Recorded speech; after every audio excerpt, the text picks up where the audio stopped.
बच्चों आज हम बजट रेखा के कुछ क्वेश्चन सॉल्व करेंगे। पहला क्वेश्चन जो मैंने आप लोगों के लिए लिया है वो है, देखिए, बजट रेखा की प्रवणता। प्रवणता का मतलब होता है ढाल यानी ढलान, कि बजट रेखा की प्रवणता या ढलान नीचे की ओर क्यों होती है। देखिए मैंने आपको बजट रेखा बताई थी बच्चों, इस तरीके से एक्स वस्तु और ये वाई वस्तु बताया था, आपको ध्यान है। ओ वाई लंब होता है, ओ एक्स आधार होता है। यहाँ पर हम विभिन्न मात्राएं ले लेते हैं। का कारण है कि यदि उपभोक्ता अपनी संतुष्टि के स्तर को समान बनाए रखने के लिए एक वस्तु के उपभोग को बढ़ाता है तो दूसरे वस्तु के उपभोग को कम करना पड़ता है। और क्यों करना पड़ता है? क्योंकि उसकी आय दी हुई होती है और वस्तुओं की कीमतें निश्चित होती हैं। तो इसका बजट, बच्चों क्वेश्चन दिया हुआ है कि P1 4, P2 5, यानी वस्तु X की कीमत जो है 4 रुपए है, Y की कीमत 5 रुपए है, उपभोक्ता की आय 20 रुपए है। इस आधार पे हम मात्राएं भी निकाल सकते हैं। X1 कितना होगा? 4 पंचे 20, यानी वो X की पूरी इकाइयां, अगर वो Y वस्तु को नहीं खरीदता है या X2 वस्तु को नहीं खरीदता है तो वह X1 की 5 इकाइयां खरीद सकता है, और अगर वो X1 को ना खरीदे तो X2 की वो 4 इकाइयां खरीद सकता है। ये आपको दिया हुआ है। यदि आय दोगुनी होकर ₹40 हो जाए तो बजट रेखा पर क्या प्रभाव पड़ेगा। सबसे पहले तो हम पहले वाले समीकरण से बजट रेखा बनाएंगे।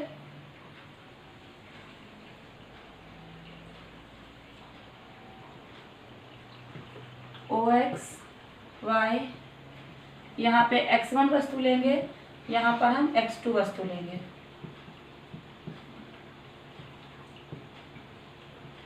ठीक है बच्चों, आय कितनी है?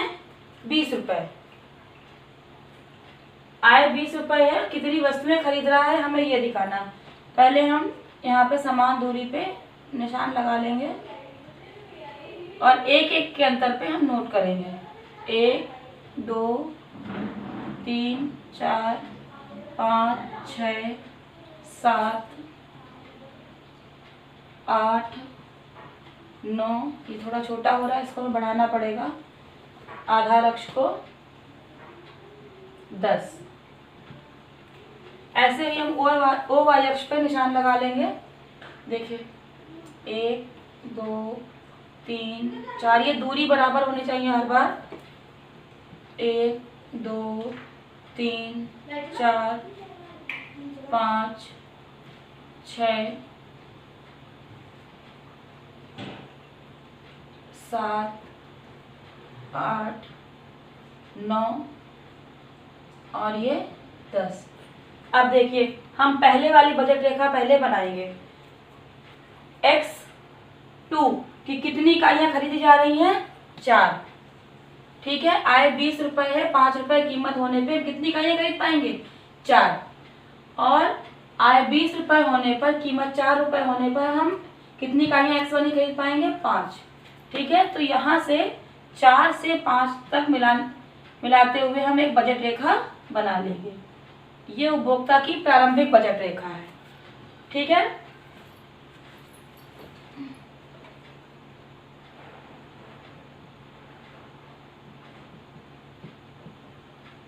बजट रेखा कैसे निकाली है? यहाँ पे हमने M को, आय को किससे भाग दिया है? P2 से भाग दिया है, और यहाँ पर हमने आय को P1 से भाग दिया है। समझ में आ गया बच्चों? आय कितनी थी? 20 को हमने 5 से भाग दिया, P2 हमारा 5 था, X2 निकल के 4 आ गया। यहाँ पर आय हमारी 20 रुपए है, उसको हमने P1 से भाग दिया, P1 था 4, 5 आ गया, मिला दिया, ये बजट रेखा बन गई। अब पूछ रहा है इसमें प्रश्न में कि आय बढ़कर दोगुनी हो जाए तो बजट रेखा पर क्या प्रभाव पड़ेगा। इसमें उसने कीमतों पे कोई बात नहीं की है, सिर्फ आय की बात की है। अब देखिए कैसे निकालेंगे। P1 हमारा 4 रुपए, P2 हमारा 5 रुपए, ठीक है, और M हमारी अब बढ़ के हो गई 40 रुपए। अब X1 कैसे निकालेंगे?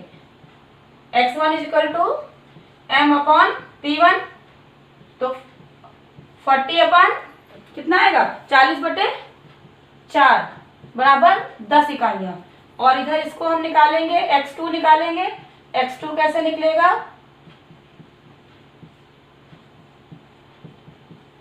40/5 बराबर 5 अट्ठे 40 निकल के आ गया। अब देखिए x2 की कितनी इकाइयां आई हैं, 8, ये 8 और इधर आई हैं 10। अब इन दोनों को मिलाते हुए हम रेखा बनाएंगे। ये क्या है, m/P2 और इधर भी m/P2। बच्चों जब आप कॉपी पे बनाएंगे तो आराम स्केल की सहायता से बिल्कुल सीधा वक्र करिएगा। ये हमारी नई बजट रेखा बन गई। अब आपको इसे एक्सप्लेन करना है। कैसे एक्सप्लेन करेंगे कि यदि कीमत बढ़कर दुगनी हो गई और वस्तुओं की कीमतों में कोई परिवर्तन नहीं हुआ तो उपभोक्ता पहले से अधिक वस्तुओं का प्रयोग कर पाएगा, यानी नई बजट रेखा हमारे सामने आएगी। वो बजट रेखा पुरानी बजट रेखा के दाईं ओर स्थित होगी। बच्चों हम लोग उपभोक्ता का संतुलन पढ़ चुके हैं। हमने बताया था उपभोक्ता संतुलन के आवश्यक घटक, उपभोक्ता मानचित्र और बजट रेखा। आज हम कुछ बजट रेखा से संबंधित कुछ प्रश्नों को हल करेंगे। पहला प्रश्न है बजट रेखा की प्रवणता या ढलान। प्रवणता शब्द का मतलब होता है ढलान, ढाल नीचे की ओर क्यों होता है। देखिए सबसे पहले हम आपको बजट रेखा फिर से बना के बता रहे हैं।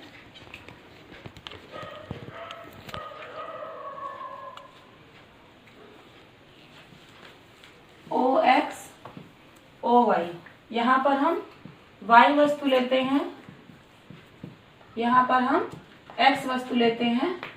ध्यान आ रहा है बच्चों, इस तरीके से हमारी बजट रेखा होती है। ठीक है, बी भी हमारी बजट रेखा। देखिए ये बाएं से दाएं नीचे को गिरती है, इसका ढाल कैसा है, ऋणात्मक है, नेगेटिव ढाल है। प्रश्न यही है कि बजट रेखा का ढाल नीचे की ओर क्यों होता है। इसका उत्तर क्या आएगा, बजट रेखा का ढाल नीचे की ओर इसलिए होता है क्योंकि अगर हम x वस्तु की मात्रा को बढ़ाना चाहते हैं तो हमें y वस्तु की मात्रा में कमी करनी पड़ती है। क्लियर, ये टूट गया कुछ, हाँ टूट गया।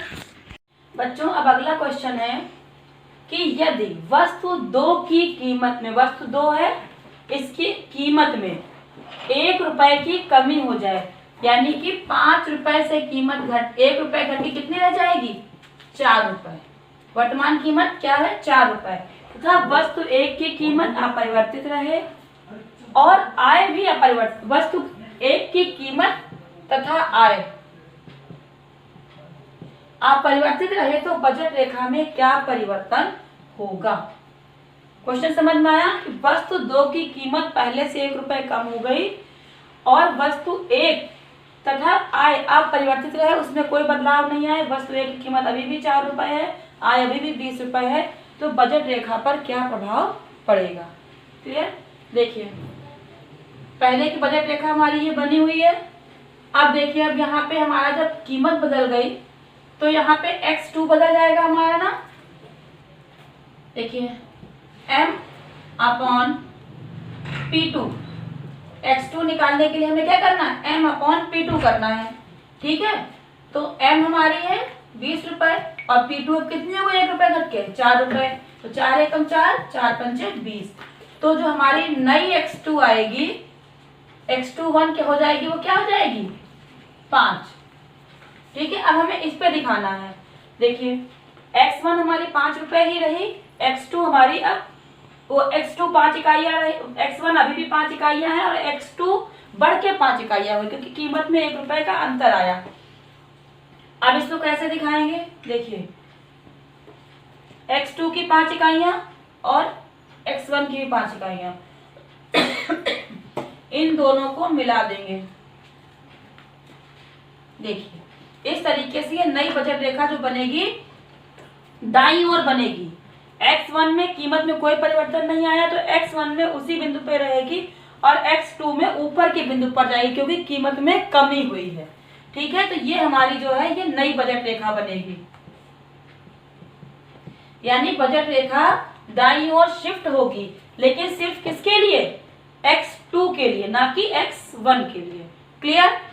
अब इसके कुछ मेन पॉइंट्स हैं, वो आप देखिए बच्चों।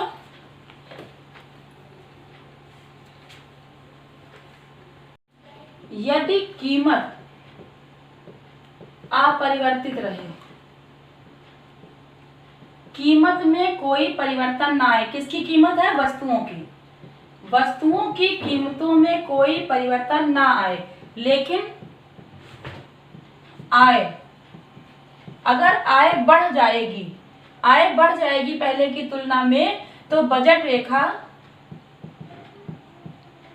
दाईं ओर शिफ्ट होगी, दाईं ओर शिफ्ट होगी।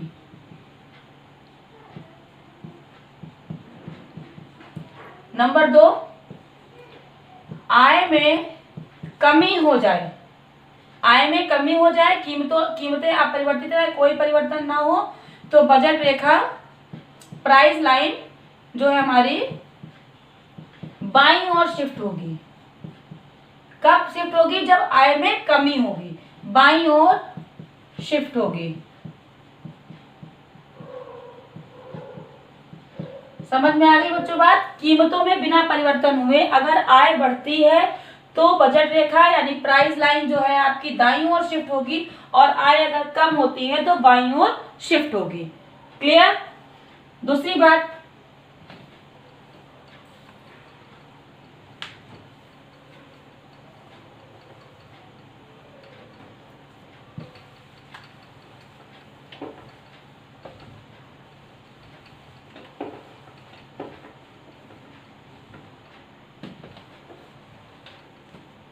आय में परिवर्तन नहीं होगा, आय में कोई परिवर्तन नहीं होगा, वस्तु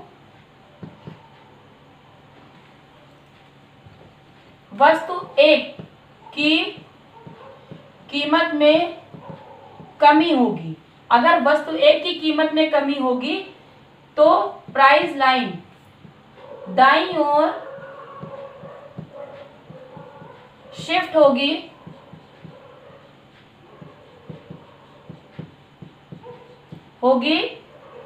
वस्तु एक के लिए। ठीक है, अगर कीमत में कमी हुई तो दाईं ओर शिफ्ट होगी वस्तु एक के लिए, आय में कोई परिवर्तन नहीं है। और अगर वस्तु एक की कीमत में वृद्धि होगी तो बाईं ओर शिफ्ट होगी, बाईं ओर शिफ्ट होगी वस्तु एक के लिए। ठीक है। इसी का उल्टा, अगर वस्तु दो की कीमत में कमी होगी तो दाईं ओर शिफ्ट होगी वस्तु दो के लिए। अगर वस्तु दो की कीमत में वृद्धि होगी तो बाईं ओर शिफ्ट होगी वस्तु दो के लिए। क्लियर। सारे पॉइंट्स आपको क्लियर हो गए बच्चों? फिर से बताती हूँ, आय में परिवर्तन नहीं होगा। अगर वस्तु दो की कीमत में कमी हुई तो वस्तु दो के लिए प्राइस लाइन जो है वो दाईं ओर शिफ्ट होगी वस्तु दो के लिए। और अगर वस्तु दो की कीमत में वृद्धि होती है तो बाईं ओर वस्तु दो के लिए प्राइस लाइन शिफ्ट होगी। जैसा कि अभी मैंने बताया था कि जो आपकी प्राइस लाइन ये है, अगर वस्तु दो की कीमत में कमी हुई तो दाईं ओर इस तरीके से शिफ्ट होगी। अगर कीमत में वृद्धि हुई,